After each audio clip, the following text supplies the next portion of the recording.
எல்லாவற்றையும் உடைய கரத்துல ஒப்பு கொடுக்கிறோம் சுவாமி. நீரை பொறுப்பேற்றுக்கொள்ளும், தாப்பனை வழி நடத்தும். இந்த ஜப வேளையும் நீர் ஆசீர்வதித்து தந்தீர், அதற்காக நன்றி செலுத்துகிறோம். இப்பவும் ஆண்டவரே, நாங்கள் இனி தொடர்ந்து படிக்க இருக்கிற பாடங்களை ஆண்டவரே நாங்கள் எங்களுக்கு நீர் எல்லாவற்றையும் ஆவியானவர் பொறுப்பேற்று வழிநடத்த வேண்டுமாய் ஆண்டவரும் இரட்சகரும் ஆகிய இயேசு கிறிஸ்துவின் மூலம் வேண்டிக் கொள்கிறோம் பிதாவே. ஆமேன், ஆமேன்.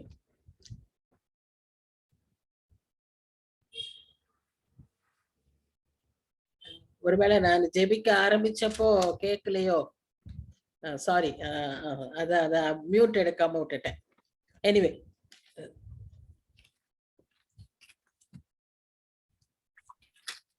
இன்றைய நாளிலும் நாம் அந்த எசேக்கியேலின் புத்தகம் 22ஆம் அதிகாரத்திற்குள்ளாக நாம கடந்து செல்கிறோம். இந்த 21 அதிகாரங்களிலும் பலவிதமாக கர்த்தர் தன்னுடைய ஜனங்களுக்கு எசேக்கியேல் மூலமாக அநேக காரியங்களை சொல்லி கொடுத்து அதை அவருக்கு இந்த ஜனங்களுக்கு விளங்க செய்தார்.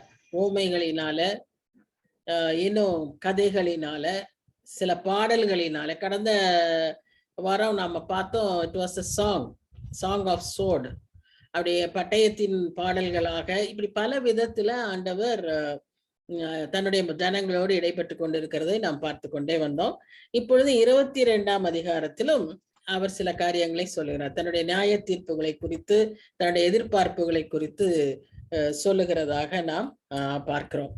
இப்பொழுது இந்த 22ஆம் அதிகாரத்தை நாம பார்ப்போமானால் இதுல 31 வசனங்கள் உண்டு.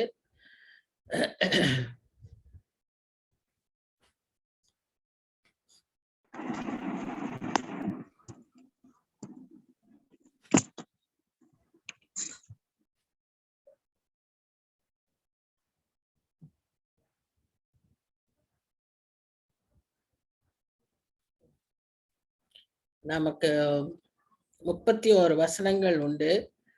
அதுல நம்ம பார்க்கிற முக்கியமான கருப்பொருள் என்ன என்று சொல்லி பார்ப்போமானால், இந்த எருசலேம் நகரம் ஒரு இரத்த களரியாக, இரத்த நகரமாக மாறினதை நாம் இந்த அதிகாரத்துல பார்க்கிறோம். The holy city becomes the bloody city. அதுதான் இந்த அதிகாரத்தின் ஒரு முக்கியமான ஒரு பொருள். எருசலேம் என்று சொன்னாலே நம்ம எல்லாருக்குமே ஆலயம் இருக்கிறதுனால, தேவாலயம் இருக்கிறதுனால அது ஒரு பரிசுத்த நகரம் அப்படின்னு அதை குறித்து நாம் அறிந்திருக்கிறோம்.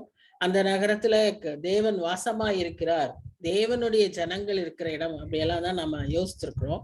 ஆனா இந்த அதிகாரத்துல அந்த எருசலேமை குறித்து எப்படி கர்த்தர் தீர்க்கதரிசி மூலமா சொல்கிறார் என்று பார்ப்போமானால், அது ஒரு இரத்த நகரமாக, இரத்த களரியான நகரமாய் இருக்கிறதாக நாம் பார்க்கிறோம்.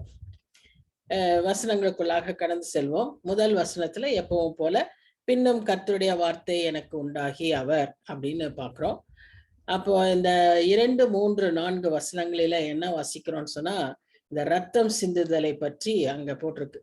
மனுபுத்திரனே, இப்போதும் ரத்தம் சிந்தின நகரத்துக்காக நீ வழக்காடுவாயோ? ஏன்னா அவர் தன்னுடைய ஜட்ஜ்மெண்ட்டை சொல்ல போறாரு. அதனால அவர் தீர்க்கதரிசிட்ட கேட்கிறாரு, நீ வழக்காடுவாயோ? வழக்காட மனதானால் நீ அதன் அருவருப்புகளை எல்லாம் அதற்கு காண்பித்து அப்புறம் நீ எங்களோட பேசு அப்படின்னு அவர் சொல்றாரு. என்ன சொல்றாரு? எருசலேமிட்ட சொல்றாரு, உன் காலம் வரத்தக்கதாக, உன் நடுவிலே நீ ரத்தம் சிந்துகிறதும் உன்னை தீட்டுப்படுத்தத்தக்கதாக உனக்கே விரோதமாய் நரகலான விக்கிரகங்களையும் உண்டு பண்ணுகிறதுமான நகரமே அப்படின்னு அந்த எருசலேம் நகரத்தை பார்த்து கூப்பிடுறாரு. அதுக்கப்புறம் அவர் என்ன சொல்றாருன்னா, நீ சிந்தின உன் ரத்தத்தினால் நீ குற்றம் சுமந்ததால் உண்டு பண்ணின உன் நரகலான விக்கிரகங்களால் நீ தீட்டுப்பட்டு உன் நாட்களை சமீபிக்க பண்ணி உன் வருஷங்களை நிறைவேற்றினாய். ஆகையால் நான் உன்னை புறஜாதிகளுக்கு நிந்தையாகவும் தேசங்களுக்கு பரியாசமாகவும் வைப்பேன். 2 முக்கியமான செய்தியை நம்ம இங்க பாக்குறோம். ஒண்ணு என்னன்னா, நம்ம ஒவ்வொரு இண்டிவிஜுவலும் ஆனாலும் சரி, ஒரு நேஷன் ஆனாலும் சரி, கர்த்தருடைய நியாய தீர்ப்புக்கென்று ஒரு காலம் குறிக்கப்பட்டிருக்கிறது. ஒருவேளை அது எல்லாருக்கும் யூனிஃபார்மா ஒரே டைம்ல இருக்குமான்னு தெரியாது. நியாய தீர்ப்புன்னு ஒன்று இருக்கிறது, ஆனா அது எல்லாருக்கும் ஒரே சமயமானு தெரியாது. இங்க சொல்லப்பட்டதை பார்த்தா, உன் காலம் வரத்தக்கதாக, அதாவது உன்னுடைய நியாய தீர்ப்பு காலம், உனக்கு ஜட்ஜ்மெண்ட் கொடுக்க, உனக்கு கோபாக்கினையை ஊற்ற வேண்டிய காலம் சீக்கிரமாய் வரத்தக்கதாக உன் நகரத்துல நீ செய்த குற்றங்களை பார் அப்படின்னு சொல்லி அவர் சொல்லுகிறதாக நாம் பார்க்கிறோம். அதே மாதிரி அடுத்த வசனத்துல 4ஆம் வசனத்துல கூட உன் நாட்களை சமீபிக்க பண்ணி, அப்போ கர்த்தருடைய கோபாக்கினையோ கர்த்தருடைய நியாய தீர்ப்போ வருகிறதை துரிதப்படுத்துவது நம்முடைய காரியங்கள் என்பதை நாம் இங்க விளங்கிக் கொள்கிறோம். கர்த்தருடைய வருகையோ கர்த்தருடைய நியாய தீர்ப்பையோ வேகப்படுத்துவதும் தாமதப்படுத்துவதும் நம்முடைய கரத்தில் இருக்கிறது. நாம் அது எப்ப செய்வாரு அது பிதாவின் கரத்தில் இருக்கிறது. But we can actually haste. புதிய ஏற்பாட்டுல நம்ம ஒரு இடத்துல பாக்குறோம், ஏன் இன்னும் தாமதிக்கிறார் அப்படின்னு சொல்லி நம்ம பாக்குறோம். அதே மாதிரி தெசலோனிக்கேயர்ல நம்ம ஒண்ணு பாக்குறோம், வருகையை தாமதித்து பண்ணுகிற மனுஷர்கள் அப்படின்னு சொல்லி பண்ணுகிறவர்கள் அப்படின்னு நம்ம ஒரு வார்த்தையை வாசிக்கிறோம். அப்போ நம்மளுடைய செயல்பாடுகள் மூலமாக கூட கர்த்தருடைய கோபாக்கினையை துரிதப்படுத்த முடியும் அல்லது தாமதிக்க முடியுங்கிற ஒரு செய்தியை நாம இங்க பார்க்கிறோம். சரி, அடுத்ததா நாம இங்க தெரிந்து கொள்ள வேண்டிய முக்கியமான காரியம் என்னன்னு சொல்லி பார்த்தோம்னா, இந்த 4 வசனத்தை குறித்து கமெண்டேட்டர்ஸ் என்ன சொல்றாங்க அப்படின்னு நம்ம பார்க்கும்போது, இந்த எருசலேம்ல நிறைய பாவங்கள் இருந்த போதிலும் அதுல ஒரு முக்கியமான பாவமா எது கருதப்பட்டது என்று சொல்லி பார்த்தோமானால், ரத்தம் சிந்துதல் அங்கு ஒரு முக்கியமான பாவமாக கருதப்பட்டதாக நாம அங்க பாக்குறோம். ஏன் சொன்னா, இந்த இடத்துல நம்ம பாக்குறோம், இந்த அழகான நகரம், விசேஷமான நகரம், ஆண்டவருடைய நகரம் என்ன ஆயிடுச்சு, ஒரு இரத்த நகரமாய் மாறிவிட்டது. அதனாலதான் ஸ்தேவான் தன்னை கல்லெறிந்து கொள்ளுவதற்கு முன்பாக ஒரு பெரிய ஒரு வியாக்கியானம் பேசினாரு. அப்போஸ்தலர் நடபடிகள் 7ஆம் அதிகாரத்துல நம்ம அதை குறித்து வாசிக்கிறோம். அந்த சமயத்துல நம்ம அங்க என்ன பாக்குறோம்னு சொன்னா, அவர் சொல்றது என்னன்னா, நீங்க எந்த தீர்க்கதரிசியை விட்டு வச்சீங்க, உங்க முற்பிதாக்கள் எந்த தீர்க்கதரிசிகளை கொல்லாமல் விட்டு விட்டார்கள் என்று சொல்லி அங்க கேட்பதாக நம்ம பார்க்கிறோம். ஆக இந்த எசேக்கியேல் அந்த நிலைமைகளை எல்லாம் குறித்து தான் இந்த இடத்துல கர்த்தர் அந்த எசேக்கியேல் மூலமாக அந்த மக்கள்கிட்ட பேசுறாரு.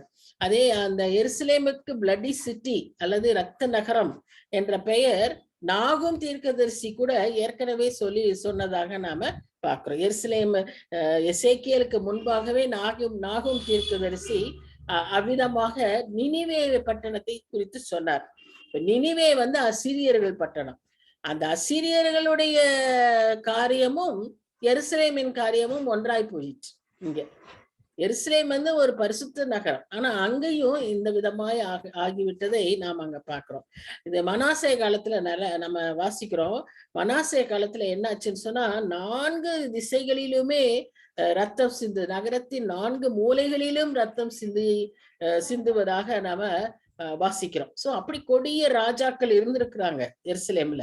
அதனாலதான் நாம இங்க என்ன வாசிக்கிறோம்னு சொன்னா, எருசலேமுக்கு யார்கிட்ட இருந்தும் ஒரு பரிதாபமோ இரக்கமோ கிடைக்காது. சுற்றி இருக்கிற நகரங்களில் எல்லாருக்கும் முன்பாக நீ இகழ்ச்சியாகவும், நீ எல்லாரும் உன்னை கேலியாகவும், எல்லாருக்கும் ஒரு வெட்கமாகவும் உன்னை மாற்றுவேன், நிந்தையாகவும் உன்னை மாற்றுவேன் அப்படின்னு அவர் அங்க சொல்றத நாம பார்க்கிறோம். இந்த காரியங்கள் பாருங்க, 6ஆம் 7ஆம் வசனத்துல நம்ம என்ன வாசிக்கிறோம்னு சொன்னா, இதோ இஸ்ரவேலின் அதிபதிகள் அவரவர் தன் புயபலத்துக்கு தக்கதாக உன்னில் ரத்தம் சிந்தின. அப்பதான் சொன்னேன்ல, மனாசே ராஜாவும் அவ்விதமாய் காரியங்களை செய்ததாக நம்ம பாக்குறோம். ஒரு பெரிய லிஸ்ட் இவங்க மேல, இவங்களுடைய பாவ குற்றங்களை குறித்து நம்ம அங்க ஒரு பெரிய லிஸ்ட் வாசிக்கிறோம். எப்பவுமே ஐடலேட்ரி தான் முதல் பாவமா இருக்கும்.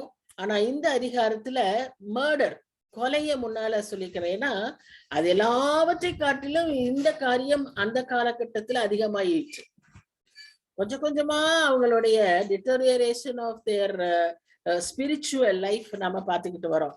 விக்கிரகங்கள், பலவிதமான விக்கிர வழிபாடுகள், அதற்கு பின்பு வேசித்தனங்கள், அதற்கு பின்பு இப்ப என்ன வந்தது, கொலை, ரத்தம் சிந்துதல். எதையும் விட்டு வைக்கல, எல்லா பாவங்களும் அவங்க செய்து கொண்டிருந்திருக்காங்க. ஆனா எல்லாவற்றுக்கும் முதலாக இந்த காரியத்தை இந்த தடவை முதல்ல நம்ம பாக்குறோம். கொலை, idolatry, parents, contempt of parents, even அதே ஒரு லிஸ்ட்ல போட்டிருக்காரு. இன்னைக்கு நம்ம அதெல்லாம் ஒரு சாதாரண காரியங்களா இருக்கு. பெற்றோர்களை மதிக்காம, பெற்றோர்களை அற்பமா எண்ணுகிற இன்றைய நாட்களில அது ஒரு முக்கியமான பாவமாய் அங்க போட்டிருக்கு. அதே போல அந்நியனை உபசரியாமல் இருக்கிறது, அந்நியனை ஒடுக்குறது. நம்ம நியூஸ்ல இப்ப ரீசெண்டா 2 நாளைக்கு முன்னால கூட பார்த்தோம். ஜார்க்கண்ட்ல இருந்து வந்த ஒரு லேடிய இங்க உமனை இங்க ஒர்க் பண்ற மில்ல இருக்கிற அதிகாரி அடிச்சு ஏன் லீவ் எடுத்தேன்னு சொல்லி ஹாஸ்டல்ல போய் அடிச்சு உதைச்சதாக நம்ம பார்க்கிறோம். So oppression, fatherless, negligence of holy things, பரிசுத்தமான காரியங்களை பரிசுத்தமாய் அதை ஆசரிக்கிறது இல்லை. கம்யூனியன், காணிக்கை, சபை கூடி வருதல், the purpose, வருகிற நோக்கம், அவைகள் எல்லாம் சரியா இல்லாட்டினா it is called profanation, profanation of the Sabbath. அதை பரிசுத்த கொலைச்சலாக்குகிறது. அப்புறம் அதுல இன்னொன்னு போட்டிருக்கு பாருங்க, டேல் பேரிங், காசிப். இது ஒரு பெரிய பாவமா அந்த லிஸ்ட்ல போட்டிருக்கு. எப்படி கிளட்டனி ஒரு பெரிய பாவமா போட்டிருந்ததோ அது போல இப்போ கொஞ்சம் ரீசெண்டா என்ன ஆயிடுச்சு, டேல் பேரிங். அப்புறம் lewdness, uncleanness of various sorts, bribery, usury, extortion and dishonest gain. இன்னைக்கு dishonest gain is the rule of the day. Gambling, the cryptocurrency சொல்லி அவங்க அதை கண்ட்ரோல் பண்ண முடியல. Government is struggling, RBI is struggling. People are minting money. Those who know the method, they are simply minting money, crores and crores. சிலர் இங்க எல்லாம் mint பண்ணி அதெல்லாம் எங்க டெபாசிட் பண்ணி என்ன வாங்குறது, நாட்டை விட்டு வெளியே போயிட்டாங்க. அப்படியெல்லாம் காரியங்கள் இன்றைக்கு நடந்து கொண்டு இருக்கிறது. இன்னைக்கு today's, even in today's world, this also existed in Ezekiel's days and God pointed it out. அந்த அன்றைக்கு இதை அங்க குறித்து சொல்லுகிறதாக நாம் பார்க்கிறோம். சரி, இதனுடைய கான்சிக்வன்சஸ் என்ன ஆச்சுன்னு பாத்தீங்கன்னா, the sin, this particular sin is against humanity. Sin against God, sin against oneself, now sin against humanity. இங்க என்ன பார்க்கிறோம்னு சொன்னா, அவங்களுடைய பாவ விளைவுகளினாலே அவர்களே அவர்கள் மேல அவர்களுடைய பழியை, அவர்களுடைய தண்டனையை விழ செய்து கொண்டார்கள். அவங்கள அதனால கர்த்தர் அவர்களை மற்றவர்களுக்கு இகழ்ச்சியாக, மற்றவர்கள் முன்பாக ஒரு லாஃபிங் ஸ்டாக், ஒரு கேலி பொருளாக மாற்றும்படியாக அவர்களை ஒப்பு கொடுத்தார். ஏன்னா அவங்க பாவங்கள் அவ்வளவு பெரிதா இருந்தன. Sexual appetite became perverted. அவங்களுடைய செக்ஷுவல் லைஃப் ரொம்ப இன்னைக்கு நியூஸ் பார்க்குற மாதிரி தான் இருந்தது. Profit and they were oppressing the poor. அவங்கள ஒப்ரஸ் பண்றது மாத்திரம் இல்ல, அவங்கள உரிந்து அவங்கள்ட்ட இருந்து அப்படியே they were sucking, they were just grabbing whatever they could get from the poor. அப்படிப்பட்ட ஒரு செயல்பாடுகள்ல இருந்ததாக பார்க்கிறோம். சோ இந்த எசேக்கியேல் 22ஆம் அதிகாரத்தின் முதல் 5 வசனங்களில நம்ம என்ன பார்க்கிறோம்னு சொன்னா, God is rebuking the sinful city. அந்த நகரத்தையே மொத்தமாய் நகரத்தை பற்றி அவர் அப்படி பேசுறார். இனி வரக்கூடிய வசனங்கள்ல அவர் என்ன பார்க்கிறாருன்னு சொல்லி பார்த்தோம்னா, இண்டிவிஜுவலா பேசுறார். The people, he is talking to the people. அவர் முதல்ல ஆரம்பிக்கிறது யாரு, அந்த பீப்புள்ல யாரு முதல்ல ஆரம்பிக்கிறாருன்னு சொன்னா, அந்த நாட்டு பிரபுக்கள். அந்த பிரபுக்கள்னு சொல்லும்போது யார் அந்த பிரின்சஸ், அந்த பிரபுக்கள் யாருன்னு பார்த்தோம்னா, 10 கோத்திரத்தின் தலைவர்கள், இந்த 12 யாக்கோபின் வம்சத்தார்.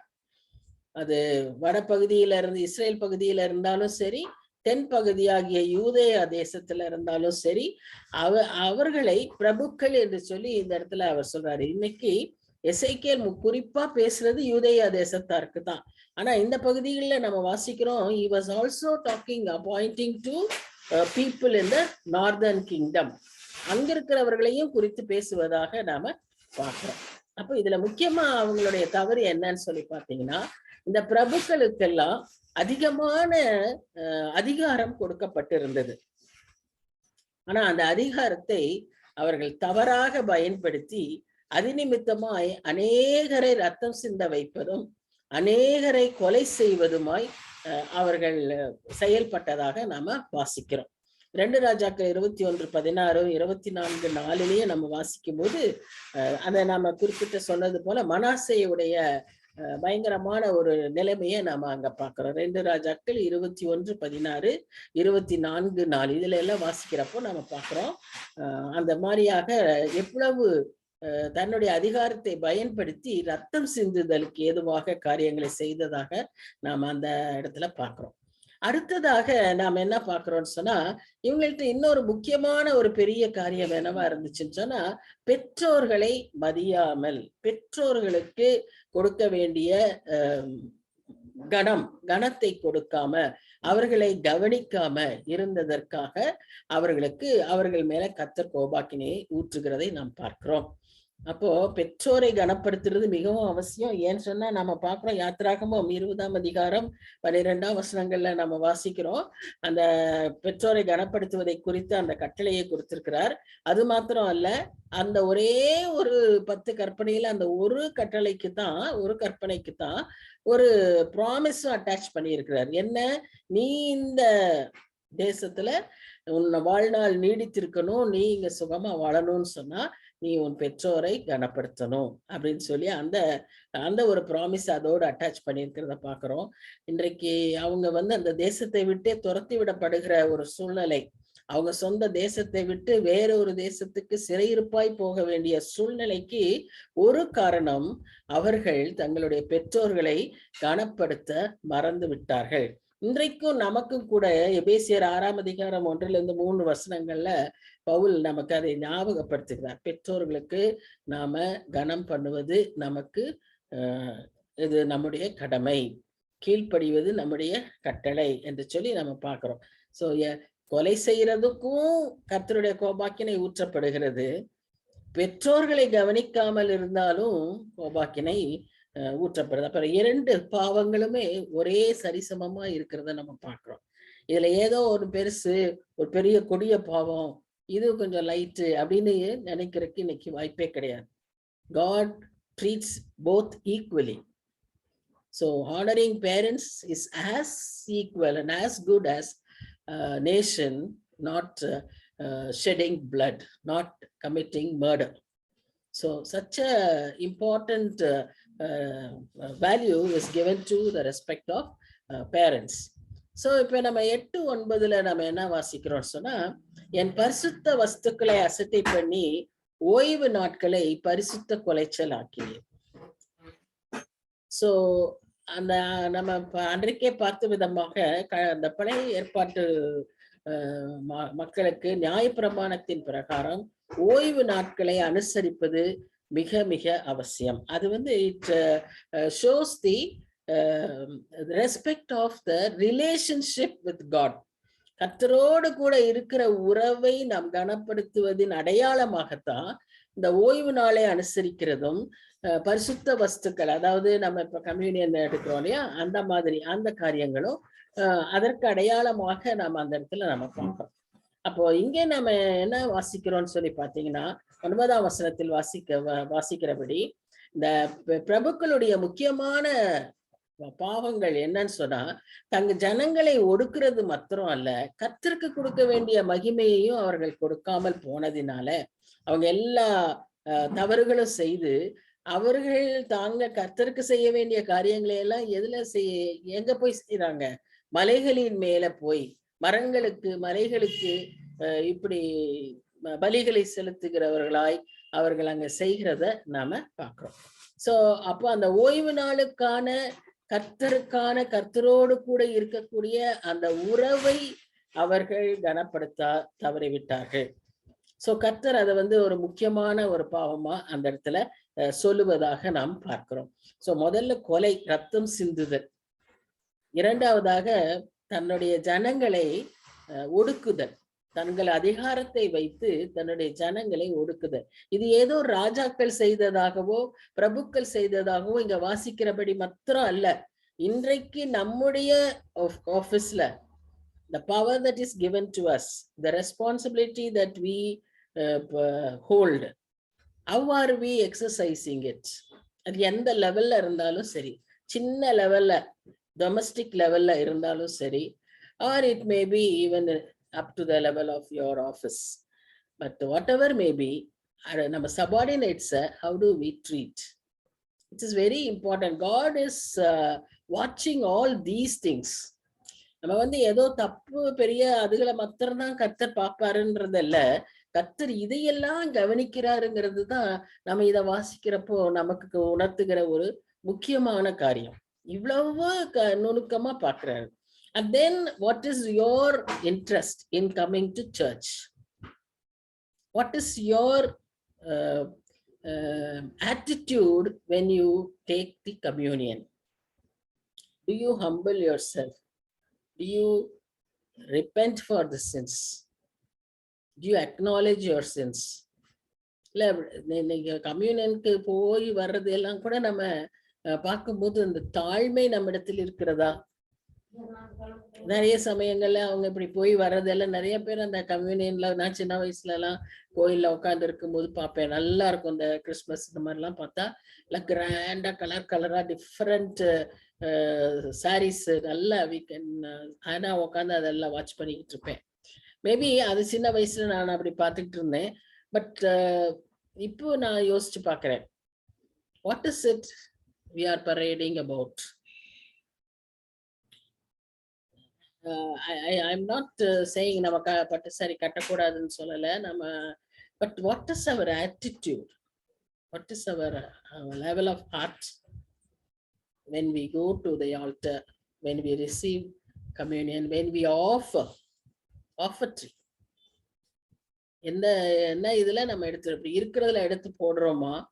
அது எல்லாம் கர்த்தர் கவனிக்கிறாரே. கர்த்தர் நம்ம மேல கண்ணா இருக்கிறாரு, நம்ம கஷ்டப்படும் போது அவர் நம்மளை பார்த்துக்கிட்டு இருக்காரு, நமக்கு உதவி செய்யறாருன்னா நமக்கு ரொம்ப கம்ஃபர்டிங்கா இருக்கு. But at the same time இந்த மாதிரி சூழ்நிலையெல்லாம் கர்த்தர் நம்ம பார்த்துக்கிட்டே இருக்காருன்னு நம்ம யோசிக்கிறப்போ, is it comforting or is it causing you some disturbance, inconvenience, ஒரு மாதிரி டிஸ்டர்பிங்கா இருக்கா? யோசிச்சு பாருங்க. So we have to think about it. Anyway, as we proceed, நம்ம 10-11 பார்க்கிறோம். இந்த பாவங்களோடு கூட they also had, the princes had the sin of sexual immorality and perversion, all kinds of thing. Feinberg சொல்றாரு, no type of impurity could stay their evil desires. எல்லா விதமான தவறுகளும், எல்லா விதமான sexual type of பர்வர்ஷன்ஸ் அவங்கள்ட்ட இருந்தது. In their excesses, they acted more like beasts, மிருகங்களை போல, than creatures of reason. அறிவுள்ள உணர்வுள்ள ஒரு மனிதர்களை போல நடக்காதபடி மிருகங்களை போல நடந்து கொண்டார்கள் அப்படின்னு நம்ம அங்க வாசிக்கிறோம். It does not refer only to one sex, it refers to both the sexes. ஜனங்கள் பொதுவாக அன்றைக்கு வாழ்ந்த ஜனங்கள் அவ்விதமான ஒரு பெர்வர்ஷன்ல இருந்ததாக நாம பார்க்கிறோம். So God has placed restraints in every realm of human life with infinite wisdom. And it is worse than folly to disregard these warnings. அங்க அப்பப்போ அந்தந்த சூழ்நிலைகள்ல கர்த்தர் இந்த விதமான பாவங்களை குறித்தும் இந்த விதமான காரியங்களை குறித்தும் அவர் ஒரு எச்சரிப்பை கொடுக்கிறார். அந்த எச்சரிப்புகள் வருகிற அந்த வேளையிலேயே அதற்கு நாம் செவி கொடுத்து விட்டோமானால் தப்பித்துக் கொள்வோம், இல்லை என்றால் அதை மாட்டி விடுவோம். worse than folly, அதாவது முட்டாள்தனத்தை விட மிகவும் மோசமான ஒரு நிலைமை அப்படின்னு சொல்லி நம்ம இங்க பார்க்கிறோம். சரி, 12-13 வசனங்கள்ல நம்ம என்ன பார்க்கிறோம்னு சொன்னா, அடுத்த டைப் ஆஃப் சின், அதாவது பரிதானம் வாங்கினவர்கள், வட்டிக்கு விடுகிறவர்கள், போலீஸ், பொருளாசை, அயலானுக்கு இடுக்கன், எல்லாம் என்னை மறந்து போய் இப்படி காரியங்களை செய்து இந்த அநியாயமாய் சம்பாதித்த பொருளின் மேலாக என்ன நடக்குதாங்க? ரத்தம் சிந்துதலும் நடக்குது. இன்னைக்கு ஆனர் கில்லிங், ப்ராப்பர்ட்டி கில்லிங் எல்லாம் நடக்குது இல்லையா? இல்ல, all because you have in excess, all because you have lot of money. So எல்லா unjust waysலயும் they make profit, especially by அவங்கள வந்து வட்டி கொடுத்து அவங்கள ஒடுக்கி அவங்கள இடுக்கன் கொடுத்து செய்து அப்படி வாங்குறது, burden their oppressed people, marginalized, அந்த மாதிரி காரியங்களை செய்யறது. அதுதான் ரொம்ப ரொம்ப மிகவும் மோசமான ஒரு காரியம். சரி, இதெல்லாம் வந்து அவங்களுடைய தலைவர்கள் மத்தியில, பிரபுக்கள் மத்தியில இந்த விதமான காரியங்களை நாம பார்த்தோம். இன்னும் கொஞ்சம் பின்னால நம்ம வரும்போது பார்ப்போம். 4 விதமான பீப்புள், 4 விதமான கூட்டத்தார் அந்த இடத்துல நகரத்துல இருந்தாங்க. அந்த 4 விதமான கூட்டத்தாரும் 4 விதமான தவறுகளை செய்ததாக நம்ம மறுபடியும் இதே அதிகாரத்துல பின்னால வாசிப்போம். சரி, இங்க என்ன நம்ம பாக்குறோம் சொன்னா 14, 15, 16 வசனங்கள்ல அப்ப இங்க என்ன நம்ம வாசிக்கிறோம்னு சொல்லி பாக்குறோம்னா, நீங்க இப்படியெல்லாம் நான் செய்யும் போது நான் வந்து எப்படி நான் அமைதியா இருக்க முடியும்? நான் செய்யற நியாய தீர்ப்பு உனக்கு தைரியமா இருக்க முடியுமா அப்படின்னு கேட்கிறாரு. அப்பொழுது உன் கை திடமாய் இருக்குமோ? கர்த்தர் இதை சொன்னேன், நான் இதை நிறைவேற்றுவேன். கர்த்தராகிய நான் இதை சொன்னேன், அதை நிறைவேற்றுவேன். நான் சொன்னதை செய்வேன். இப்ப என்ன சொன்னாரு? ஃபர்ஸ்ட் அவர் என்ன செய்யறாருன்னா, நான் உன்னை புறஜாதிகளின் மத்தியில் சிதறடித்து உன்னை தேசத்தில் தூற்றி உன் அசுத்தத்தை ஒழிய பண்ணுவேன். தேசத்தை தூற்றி உன் அசுத்தத்தை ஒழிய பண்ணுவேன். அப்போ first he is scattering these people. Later on you will he will gather these people. முதல்ல ஸ்கேட்டர் பண்ணுவார். இந்த எருசலேமில இருந்து ஜனங்கள் வெளியே வர்றதுக்குள்ளே அவங்க எல்லாரையும் சிதறடித்துருவார் பட்டயத்தினால. நம்ம முந்தின அதிகாரத்துல பார்த்தோம் இல்லையா, பட்டயத்தை பயன்படுத்தி. அவர் கர்த்தரே வந்து பட்டயத்தை பயன்படுத்துவாரா? இல்ல, பாபிலோன் ராஜாக்கள் மூலமாக, பாபிலோன் வீரர்கள் மூலமாக கர்த்தர் அந்த பட்டயத்தை பயன்படுத்தி அவர்களை சிதறடிப்பார். இந்த இடத்துல திரும்ப ஒரு காரியத்தை சொல்றாரு. பாபிலோனியர் தான் உங்களுக்கு எதிராக வராங்கன்னு நீங்க நினைச்சுக்கிட்டு இருக்கீங்க. ஆனா பாபிலோனியர் அல்ல உங்களுடைய எதிரி, நான் உனக்கு எதிராக இருக்கிறேன். நான் தான் பாபிலோனியருக்கு அந்த எண்ணத்தை கொடுத்தேன், பாபிலோனியருக்கு அந்த வல்லமையை கொடுத்தேன், உங்களை மேற்கொள்ளத்தக்கதாக, உங்களை சிதறடிக்கத்தக்கதாக நான் செய்தேன் அப்படின்னு அங்க சொல்றாரு. அப்ப பாருங்க, எனக்கு வந்து என்னுடைய நாமத்தை நீ பரிசுத்த குலைச்சல் பண்ணினா நான் உன்னை இந்த விதமாய் உன் அசுத்தத்தை ஒழிய பண்ணி நான் கர்த்தர் என்று நீ அறிந்து கொள்ளும்படியாக நான் இதை செய்வேன் அப்படின்னு அங்க சொல்றாரு. இன்னைக்கு நமக்கு நடக்கிற பல காரியங்கள், அதற்கு பின்பாக we see the force of God, we see the invisible arm of God. நமக்கு நல்ல காரியங்கள்ல பாதுகாப்புல if we recognize the arm of God, we are safe, we are happy. But also remember, sometimes நமக்கு நடக்கிற சில காரியங்களில் ஒரு கஷ்டமான சூழ்நிலைகளில கூட கர்த்தருடைய கரம் இருக்கு. கர்த்தர் அதை அனுமதித்திருக்கிறார். எதற்காக? நம்மை புடமிடத்தக்கதாக, நாம் இன்னும் கர்த்தரிடத்துல நெருங்கி வரத்தக்கதாக. அவர் கர்த்தர், அவருடைய சாவர்னிட்டியை நாம் அக்செப்ட் பண்ணணும், நம்முடைய சுயத்தை இன்னும் தாழ்த்தணும். we have to surrender ourselves அப்படிங்கிறதுக்காக கர்த்தர் என்ன செய்யறாருன்னா அவ்விதமான ஒரு அனுபவங்களை கொடுக்கிறார். இப்ப இந்த 18, 19 வசனங்கள்ல நம்ம பார்த்தோம்னா அதைத்தான் அவர் அங்க சொல்றாரு. என்ன அவர் சொல்றாரு? ஒரு காலத்துல இந்த இஸ்ரேல் ஜனங்களும் எருசலேமும் கர்த்தருடைய ஜனங்களும் they were very precious possession, கர்த்தருக்கு மிகவும் விசேஷித்தவர்களாய் இருந்தாங்க. ஆனா இன்றைக்கு அவங்களுடைய பாவ நிலைமைகளினாலேயும் அவங்களுடைய முரட்டாட்டத்தினாலேயும் அவங்களை எப்படி கர்த்தர் அவங்கள நினைக்கிறாரு, அவங்கள எப்படி அவர் ட்ரீட் பண்றாருன்னா அழுக்கு, களிம்பு. அதுக்கு உதாரணமா தான் அவர் சொல்றாரு, குகையில் உள்ள பித்தளை, தரகரம், இரும்பு, ஈயம், பாருங்க, பொன், வெள்ளி, அதெல்லாம் போய் பித்தளை, தகரம், இரும்பு, ஈயம் லெவல் அவ்வளவு தூரம் ஆயிடுச்சு.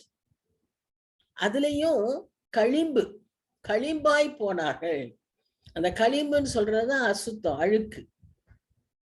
அந்த நிலைமைக்கு அவர்களை அவர்களை கர்த்தர் நினைக்கிறார். ஒரு காலத்துல நீ என் பார்வையில் விசேஷமானவள், எனக்கு நீ அருமையானவள், இப்படியே அருமையாய் நினைச்சிட்டு இருந்த இந்த ஜனங்கள் இன்றைக்கு அவங்களுடைய பாவத்தின் நிமித்தமாகவும் முரட்டாட்டத்தின் நிமித்தமாகவும் எப்படியாய் கருதப்படுகிறார்கள்? அழுக்காய், கழும்பாய். அந்த அந்த ஸ்டாண்டர்டே குறைஞ்சிருது. அந்த மாதிரி அந்த இடத்துல அவர் சொல்லுகிறத நம்ம பார்க்கிறோம்.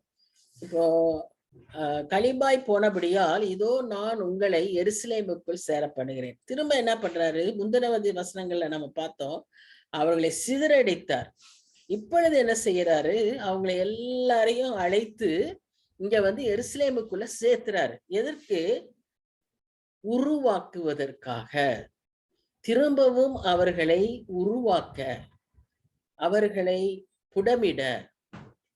இப்ப எருசலேமையே என்ன ஆக்கிட்டாரு? ஒரு ஃபர்னஸ் ஆக்கிட்டார், ஒரு குகை ஆக்கிட்டார். அதாவது இந்த ஸ்பிரிச்சுவல் மேனர், லிட்டரலா இல்ல, ஒரு ஸ்பிரிச்சுவல் வேல. ஏன்னா லிட்டரலா எப்படி நம்ம அதை எடுத்துக்கொள்ளலாம்னா, பாபிலோனியர் எரிச்சிருவாங்க, அக்கினியினால தீயினால எரிச்சிருவாங்க. But God refers that process as refining process, purifying process. அப்போ அத பொண்ணு இதெல்லாம் எப்படி ரிஃபைன் பண்ணுவாங்க, எப்படி பியூரிஃபை பண்ணுவாங்க? ஒரு குகையில ஊதி உருக்குவாங்க. உருக்க உருக்க அதுல இருக்கிற அழுக்கெல்லாம் வெளியே வரும்.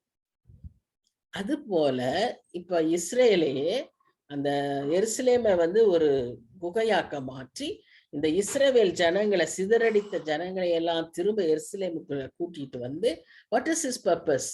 இவர்களை உருக்கி உருக்கி புடமிட்டு தன்னுடைய ஜனங்களாய், தன்னை போல தான் விரும்புகிற விதமாய் அவர்களை மாற்றும்படியாக கர்த்தர் இதை செய்கிறார். ஒரு கமெண்டேட்டர் சொல்றாரு, பொறுமையோ இரக்கமோ நீடிய சாந்தமோ இந்த காரியத்தை, இந்த விளைவை கொண்டு வராது. ஏன்னா இவங்க முரட்டாட்டமான ஜனங்கள், எதிர்க்கிற ஜனங்கள், எல்லாம் அறிந்தும் துணிகரமான ஜனங்கள். சோ இவங்களுக்கு எப்படி நம்ம ட்ரீட் பண்ணணும்னு சொன்னா, இந்த மாதிரி உருக்கி குகைக்குள்ள போட்டு அந்த ஃபர்னஸ், அந்த ஹீட் கொடுத்தாதான் அவங்களால என்ன செய்ய முடியும்? கர்த்தராண்டி திரும்ப முடியும் அப்படின்னு சொல்லி, அதனால கர்த்தர் இந்த விதத்துல அவர்களை புடமிடுகிறார் அப்படின்னு ஒரு கமெண்டேட்டர் அவர்கிட்ட அப்படியாக எக்ஸ்பிளைன் பண்றார். சோ இந்த 20, 21, 22 வசனங்களை நம்ம என்ன பார்க்கிறோம்னு சொன்னா, கர்த்தர் தன்னுடைய கோபத்தை ஊற்றுகிறார். எவ்விதமாக? அந்த கோபத்தை ஊற்றும் போதே அவருடைய நோக்கத்தையும் தெரியப்படுத்துறார்.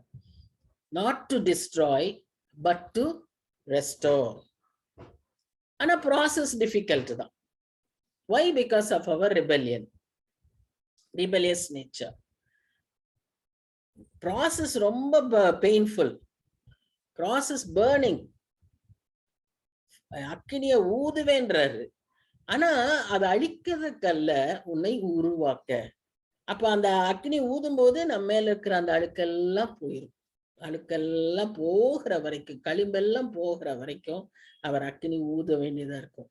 ஒருவேளை நம்ம இடத்துல இவ்வளவுதான் வெள்ளி இருக்கா, பொண்ணு இருக்கா, அல்லது அந்த மெட்டல் நம்ம கிட்ட நிறைய இருக்கு, லேசான அழுக்குதான் இருக்கா. So everything, the pain and the process depends upon the level of our sins, the level of our sins and our sinful nature. இங்க நம்ம என்ன பார்க்கிறோம்னு சொன்னா, இத்தனை ஒரு அக்னியின் ஒரு சோதனையும் அக்னியின் ஒரு நியாய தீர்ப்பையும் கொடுத்தாலும், there is a small ray of hope. அந்த நியாய தீர்ப்புல கூட ஒரு சின்ன ஹோப் நமக்கு இருக்கு. So God does it to purify.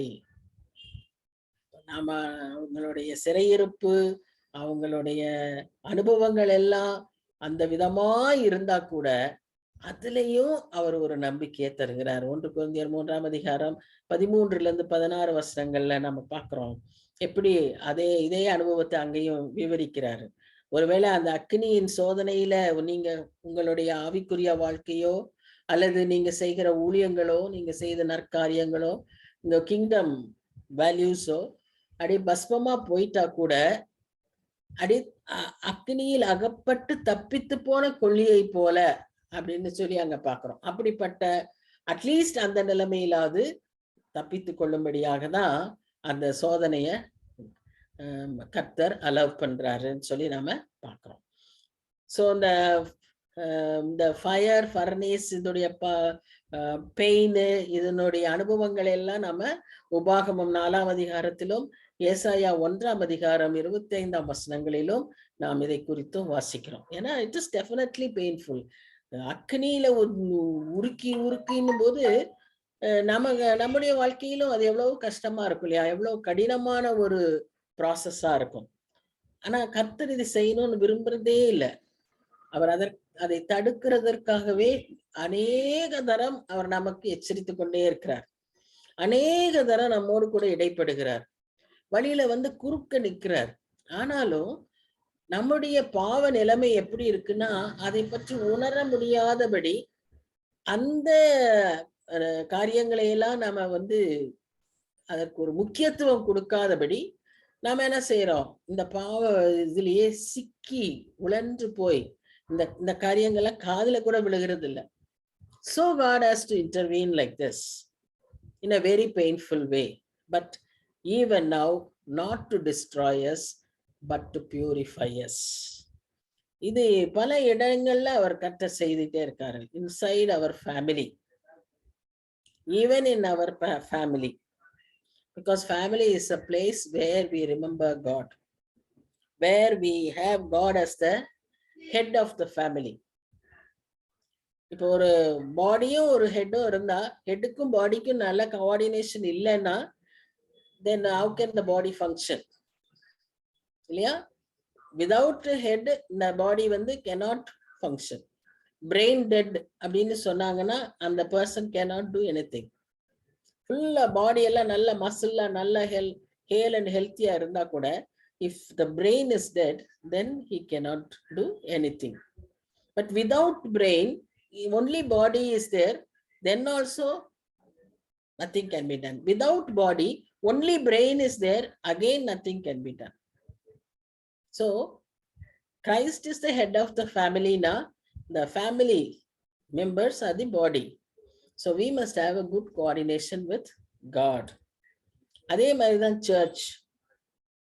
church is also in the similar way, because வேதத்துல நம்ம வாசிக்கிறோம் சபையின் தலைவர் கிறிஸ்துவே, கிறிஸ்து சபைக்கு தலையாய் இருக்கிறார். இப்ப நம்மளுடைய relationship is it like a garbage? Is it like a symbol of garbage, or is it a very precious relationship? கர்த்தர் பட்சிக்கிற அக்னியாய் இருக்கிறார்னு சொல்லி எபிரேயர் 12ஆம் அதிகாரம் 29ஆம் வசனத்துல நாம வாசிக்கிறோம். சோ நாம ரொம்ப சில பேர் எப்படி பெருமையா சொல்லிக்குவாங்கன்னு சொன்னா, எனக்கு சரியா பட்டாதான் நான் செய்வேன், நான் நினைக்கிறத தான் செய்வேன், எனக்கு உள்ளத்துல எனக்கு தோணும் அதைத்தான் நான் செய்வேன் அப்படின்னு நிறைய பேர் பெருமையா சொல்லிக்குவாங்க. and they may be successful also for some time. But நமக்கு வேதம் என்ன கற்றுக் கொடுத்திருக்குன்னா, உன் சுய புத்தியின் மேல் சாயாமல் எல்லாம் வழியெல்லாம் கத்திரத்துல நீ ஒப்புக்கொடு. So this is how we should be different from the world. Be encouraged because God is with us. நாம உலகத்தை போல நாம போக கூடாது. அப்படி போவோமானால் we have to face the consequences. நான் இந்த அதிகாரத்துல திரும்பவும் நான் சொன்னது போல முந்தி வாசிச்சு அதே காரியங்களை நம்ம திரும்பவும் வாசிக்கிறோம். அதாவது 4 விதமான மக்கள் இருக்கிறாங்க. prophets, priests, princes and people. So sins of 4 P's. The letter P, 4P. என்னது அது?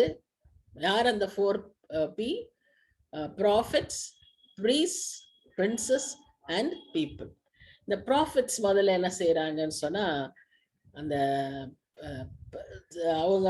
அவங்க பார்க்காத தரிசனத்தை, கர்த்தர் சொல்லாத காரியங்களை அவர்கள் கர்த்தர் சொன்னது மாதிரி சொல்றது.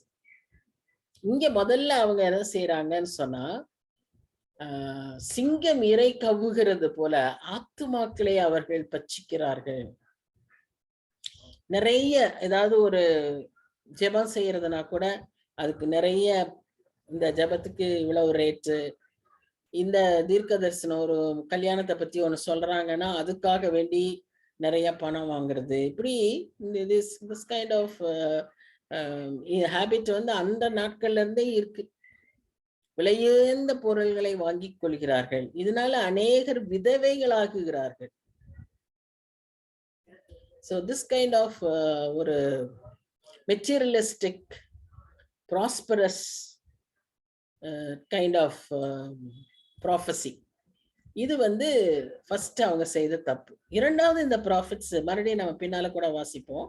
கர்த்தர் சொன்னார் கர்த்தர் சொன்னாருன்னு சொல்லிட்டு கர்த்தரே சொல்லியிருக்க மாட்டாரு. இவங்களா தங்களுடைய சொந்தமான காரியங்களை கர்த்தர் சொன்னார், கர்த்தர். இப்ப இங்க நம்ம வேதத்துல வாசிக்கிறோம்ல, நம்ம அடிக்கடி கர்த்தருடைய வார்த்தை எனக்கு உண்டாகி எசேக்கியேல் சொன்னது போல இவங்களே சொல்லிக்கிறது. they use the same slogan, கர்த்தர் எனக்கு சொன்னார் கர்த்தர் எனக்கு சொன்னார் அப்படின்னு சொல்லி.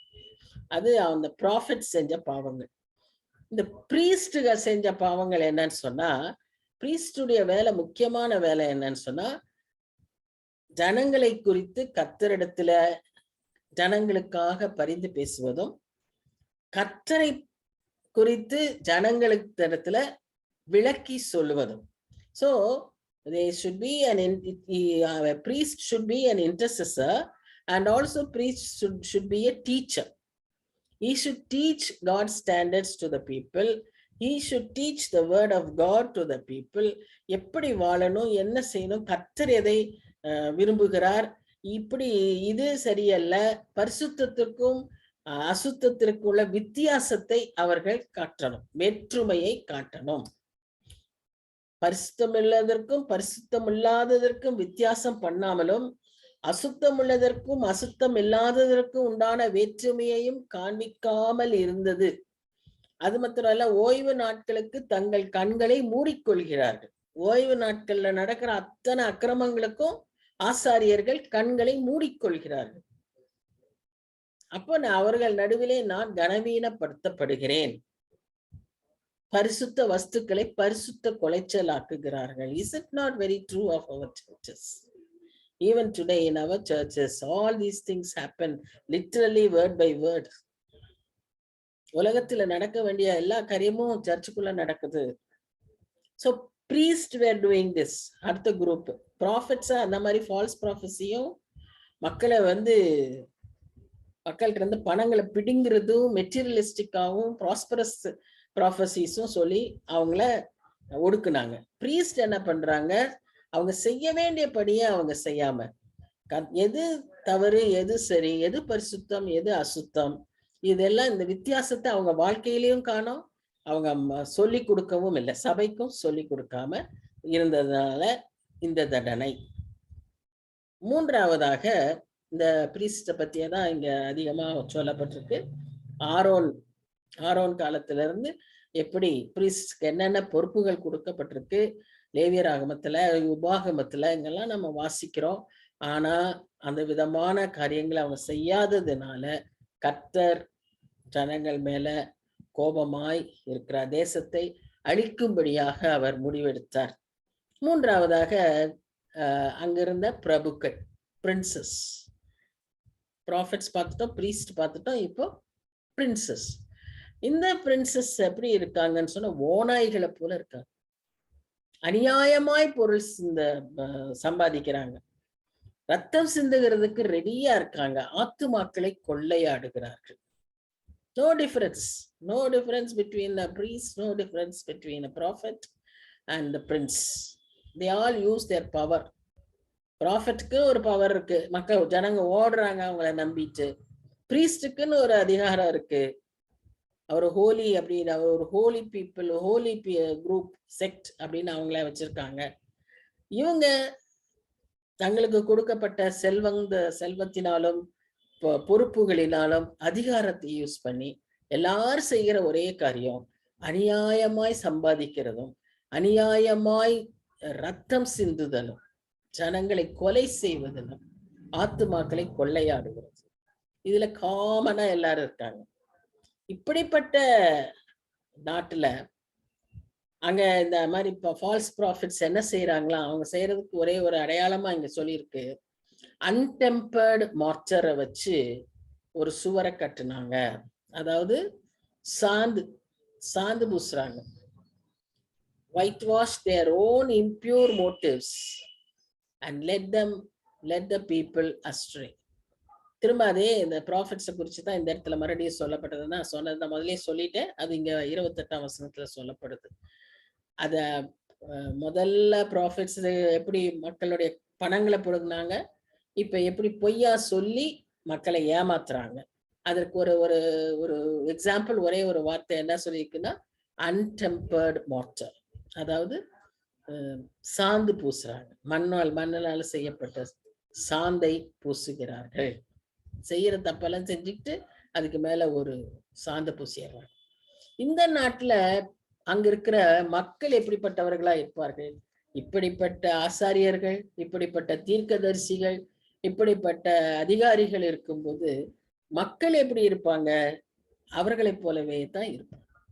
அதனால இவர்களும் மக்களுக்குள்ளேயும் என்ன நம்ம பாக்குறோம்னு சொன்னா, ஒருத்தர் கொள்ளையடிக்கிறது, ஒருத்தர் துன்புறுத்துறது, இதுல ஏழை எளியவனா இருக்கிறவன ஒடுக்குறது, அநியாயமாய் சம்பாதிக்கிறது, இவ்விதமான காரியங்களை நாம அந்த தேசத்துல பார்க்கிறோம். இந்த நிலைமையெல்லாம் யோசிக்கும் போது, ஒருவேளை இன்றைக்கு நம்முடைய நாடுகள்ல, நம்முடைய நாட்டுல, நம்முடைய பட்டணங்களில இதே நிலைமை எக்ஸிஸ்ட் ஆயிட்டு இருக்கு இல்லையா? சர்ச்சில் பார்த்தோம்னாலும் அப்படிதான் இருக்கு, ஊழியக்காரர்கள் மத்தியில பார்த்தாலும் அப்படிதான் இருக்கு, ராஜாக்கள், அதிகாரிகள், அரசாங்கங்கள், மந்திரிகள் இவங்கள்ட்ட பார்த்தாலும் அப்படிதான் இருக்கு. சாதாரண ஜனங்கள் நம்மில் நாம பார்க்கிறோம், ஜனங்களும் இதே விதமா தான் செயல்படுறாங்க. ஆனா ஒரு சின்ன வித்தியாசத்தை இந்த நாட்கள்ல நம்ம பார்க்கிறோம். என்னன்னு சொன்னா, கொஞ்சம் அதிகமா என்ன பார்க்கிறோம்னு சொன்னா, சோசியல் ஜஸ்டிஸ் அப்படின்னு ஒரு சின்ன காரியம் இன்னைக்கு கொஞ்சம் பெரிதா இருக்கு.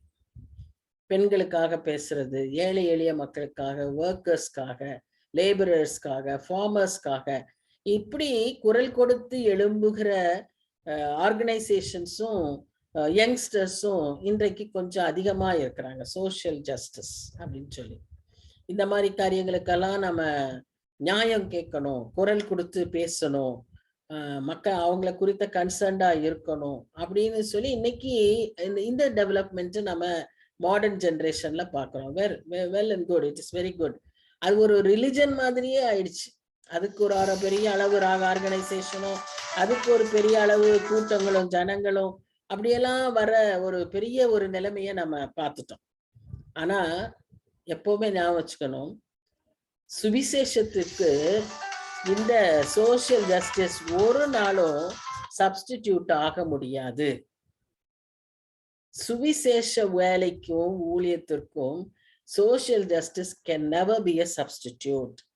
In that case, as bearers, torch bearers of gospel, how are we reacting?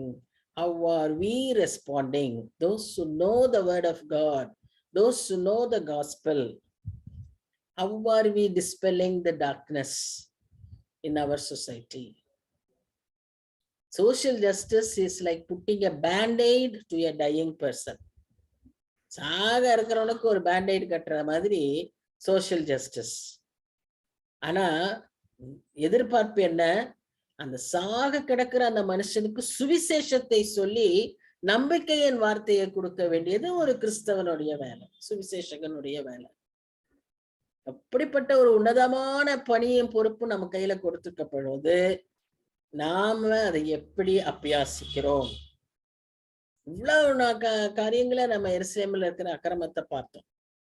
எருசலேம் மேல கோபாக்கினை ஊற்றுவதற்கு God is justifying all the different kinds of sins the people did at different levels.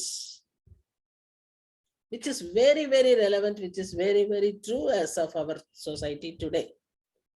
But the question here is, as people of us, as torchbearers of gospel, how are we reacting to this condition? ஒரு social justice people ஆட்ட நடந்துக்கிறோமா, இல்ல அதுவும் இல்லாத ஒரு கன்சர்னே இல்லாத self centred பர்சனா இருக்கிறோமா? திருப்தியாய் நான் நச்சிக்கப்பட்டேன், நான் நிச்சயமாய் பரலோகத்துக்கு போவேன் அப்படிங்கிறதுல இருக்கிறோமா? அல்லது உண்மையான சுவிசேஷகனை போல சாக கிடக்கிறவனுக்கும் ஒரு நம்பிக்கை கொடுக்கக்கூடிய ஒரு மனுஷனாய் நான் செயல்படுகிறேனா?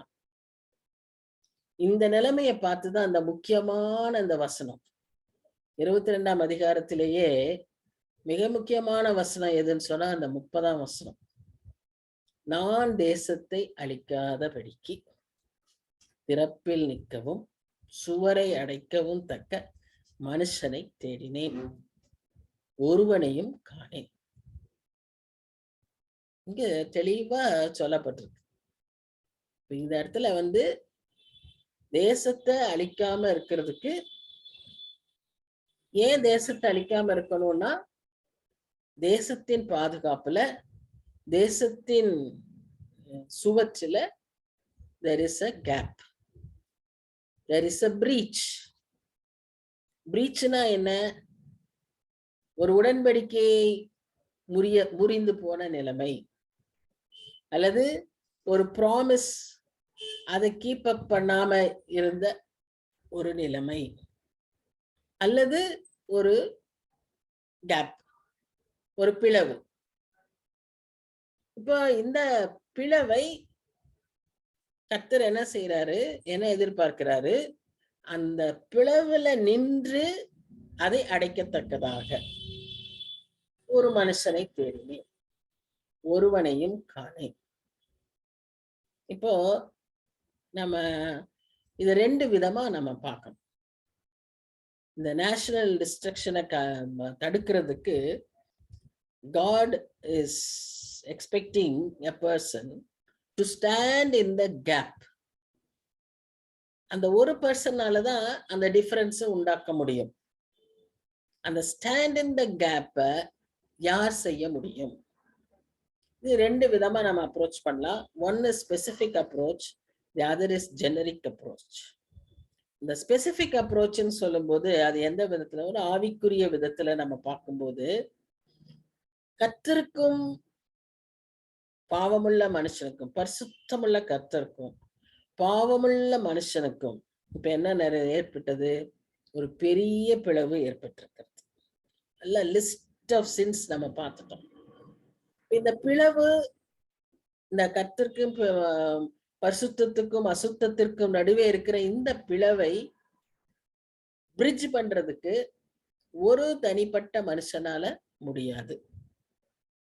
அதனாலதான் அவருடைய மிகுந்த அன்பினால தேவன் தம்முடைய ஒரே பேரான குமாரனை இந்த உலகத்துக்கு அனுப்பினார். யோவான் 3:16 நம்ம வாசிக்கிறபடி, அவர் இந்த உலகத்திற்கு வந்த நோக்கம் எபேசியர் 2ஆம் அதிகாரம் 16ஆம் வசனத்திலும் 18ஆம் வசனத்திலும் வாசிக்கிறபடி, இந்த இரு திறத்தாரையும் உண்டாக்கி இந்த சிலுவையை போல இந்த 2 பிளவையும் சிலுவையினால அவர் ஒன்று சேர்த்தார். அது நிமித்தமாய் அந்த பரிசுத்தமான கர்த்தரோடு நாம் அப்பா பிதாவே என்று கூப்பிடும்படியான உரிமையை பெற்றுக்கொள்ள, புத்திர சுவிகார அந்த உரிமையை பெற்றுக்கொள்ள கர்த்தர் நமக்கு அதை தந்தார். அதை செய்யவே இந்த நாட்கள்ல நாம் கொண்டாடுகிற அவருடைய பிறப்பின் பண்டிகை நாட்கள்ல அவர் இந்த பூவுலகிலே பிறந்தார். அவர் பிறந்த நோக்கம் இதுவே. இதை பார்க்கும்போது ஒரு சின்ன கதை நமக்கு ஞாபகம் வருது. ஒருவேளை உங்க எல்லாருக்கும் கூட தெரிஞ்சிருக்கலாம். Just recall. ஒரு 2 மேய்ப்பர்கள் இருந்தாங்க. அவங்களுக்கு 2 மேய்ப்பர்களும் ஒரு நல்ல ஆடு மாடு எல்லாம் வச்சுக்கிட்டு இருந்தாங்க. அவங்க மாடு 2, அவங்கள இந்த ஏ பின்னு வச்சுக்குவோம். ஏ உடைய மாடும் கன்றுக்குட்டி போட்டிருந்தது, பி உடைய மாடும் கன்றுக்குட்டி போட்டிருந்தது. 2 பேரும் குட் ஃப்ரெண்ட்ஸ், நெய்பர்ஸ்.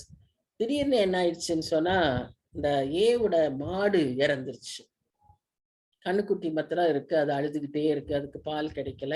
அது ரொம்ப சோகமா அப்படியே அழுதுட்டு அப்படியே நிக்குது. இது பார்க்கும்போது அந்த மேய்ப்பனுக்கு ரொம்ப துக்கம். அந்த பியுடைய மாடு பார்த்தா, பியோட மாடு இருக்குது. பியுடைய கண்ணுக்குட்டி இறந்துருச்சு. அந்த மாடு கண்ணுக்குட்டி கிடைக்காம அந்த மாடு அழுதுகிட்டு இருக்கு. நம்ம மாடுக்கு பால் அப்படியே இதாகுது. But there is no calf. அந்த பி ஷெப்பர்டுக்கும் ஏ ஷெப்பர்டுக்கும் ரொம்ப கவலையாகி 2 பேரும் they came up to a plan. இந்த ஏ உடைய காஃபை கொண்டு போய் அந்த பி உடைய காவு கிட்ட கொடுப்போம் அப்படின்னு சொல்லி இந்த ஏ உடைய காஃபை கொண்டு போய் கொடுத்தா அக்செப்ட் பண்ணல. Alienation. They are different. This cannot go to that calf, that cow. That cow cannot give milk to this calf. It doesn't want. It doesn't accept. என்ன செய்யறதுன்னு தெரியல.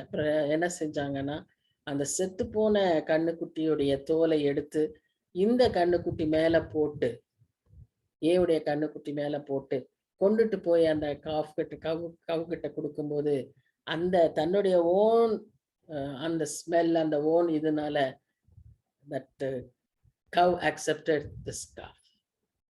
We are also in the very same situation.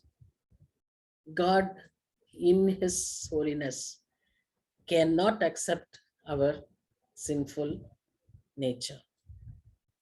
But in order to accept us, God sent his own son. We are now clothed with his righteousness through his blood, through the blood that he shed on the cross. We are now able to get that access to the Father and call him as Abba Father. So இந்த Christmas செய்தியை இந்த Christmas நாட்கள்ல நம்ம கொண்டாடுகிற வேளையில இதைத்தான் இந்த specific கேப்பாக, திறப்பில் நிற்கிற ஒரு மனுஷனாக, ஒரே மனுஷனாக நம்முடைய பாவங்களை சுமந்தவராய் நமக்காய் செய்து மீட்பை சம்பாதித்து கொடுத்தார். இப்ப ஜெனரிக்கின் போது என்னன்னு பாத்தீங்கன்னா, இந்த ஆண்டவர் இன்றைக்கு நம்மில் எதிர்பார்க்கிற காரியம் என்னன்னு சொல்லி பார்க்கும்போது, தன்னை போலவே தன்னுடைய அந்த தியாகத்தையும் தன்னுடைய மக்கள் மேல இருக்கிற கரிசனையையும் நம்மிடம் எதிர்பார்க்கிறார். அந்த இடத்துல ஏதோ ஒரு பேட்ச் மாதிரி நம்ம நின்னா மாத்திரம் பத்தாது.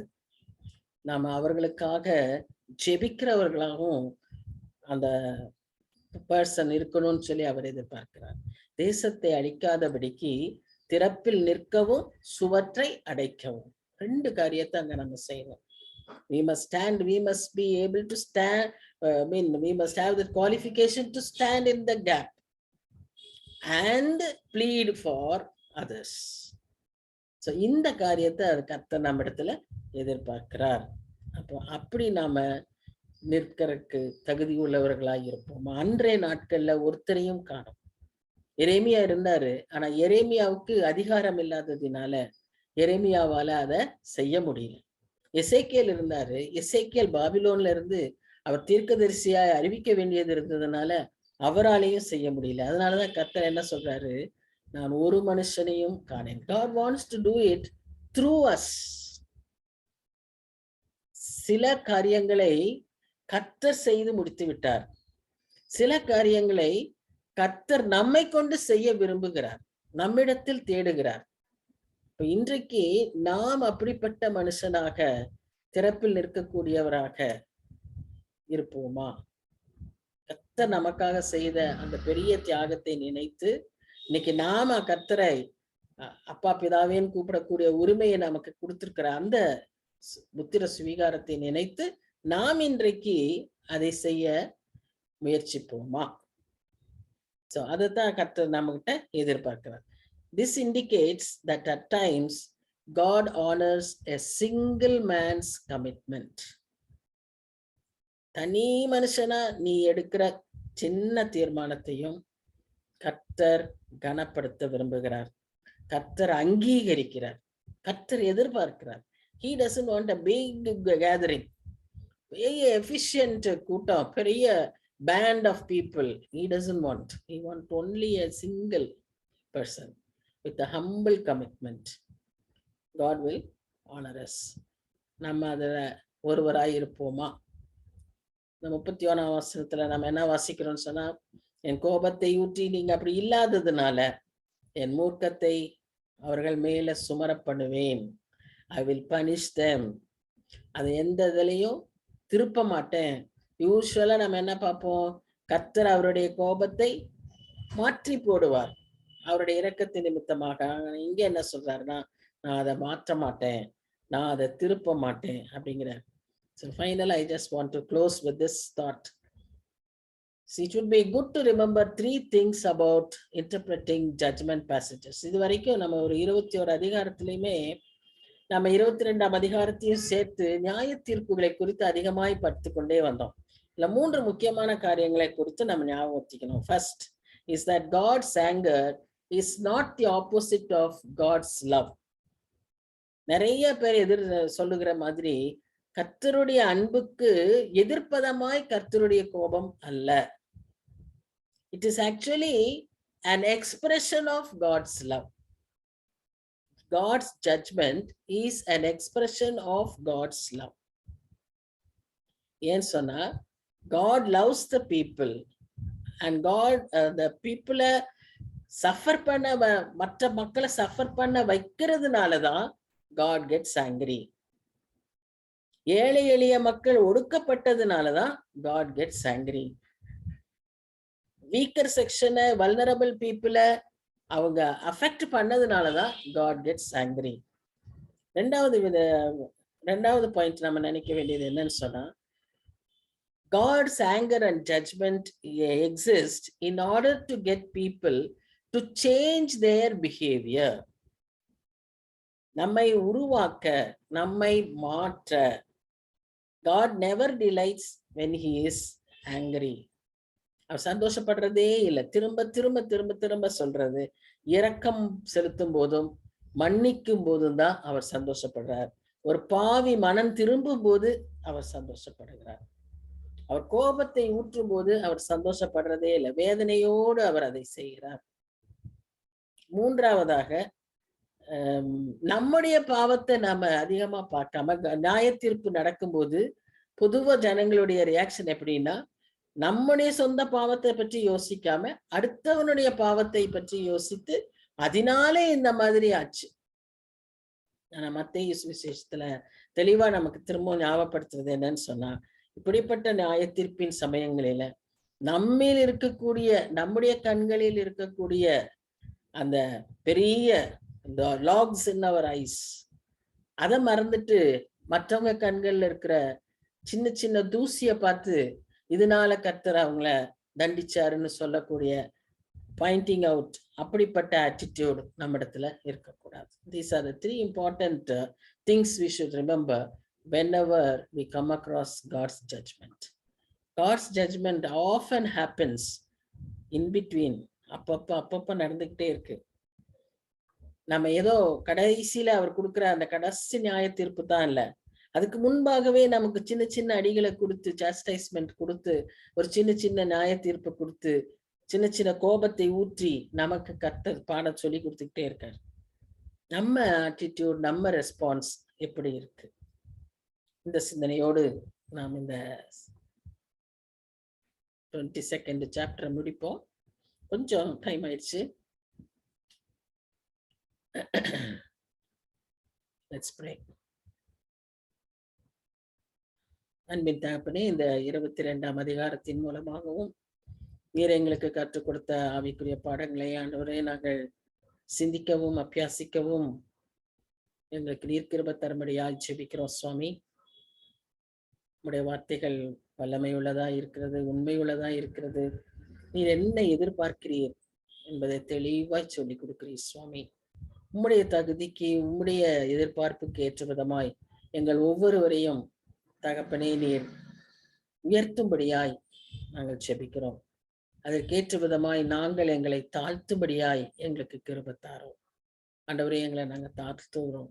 எங்க உள்ளத்துல நாங்க செய்கிற சின்ன கமிட்மெண்ட்டை, ஒரு சின்ன டிசிஷனை நீர் ஹானர் பண்ணுகிற தேவனாய் இருக்கிறீர் சுவாமி. அதை பயன்படுத்துகிற தேவனாய் இருக்கிறீர். அதற்காக நாங்க நன்றி செலுத்துகிறோம். தொடர்ந்து எங்களை ஆசீர்வதியும் சுவாமி. எங்களை வழி நடத்தும். இன்றைக்கும் வந்திருக்கிற ஒவ்வொருவரையும், அவங்க குடும்பங்களையும், தேவைகளையும், எல்லா காரியங்களையும் நீர் பொறுப்பேற்றுக் கொள்ளும்படியாய் செபிக்கிறோம்.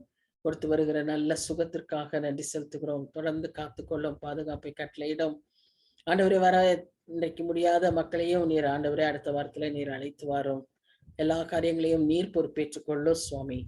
தகப்பனே, எங்களை தாழ்த்துகிறோம். நீர் வழி நடத்தும். நேசிக்கிற இயேசு கிறிஸ்துவின் மூலமாய் வேண்டிக் கொள்கிறோம் பிதாவே. ஆமேன், ஆமேன்.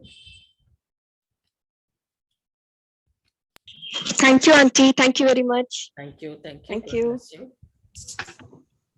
Thank you, Annie. Thank you. Thank you, ma'am. Thank you, ma'am. God bless you, ma'am.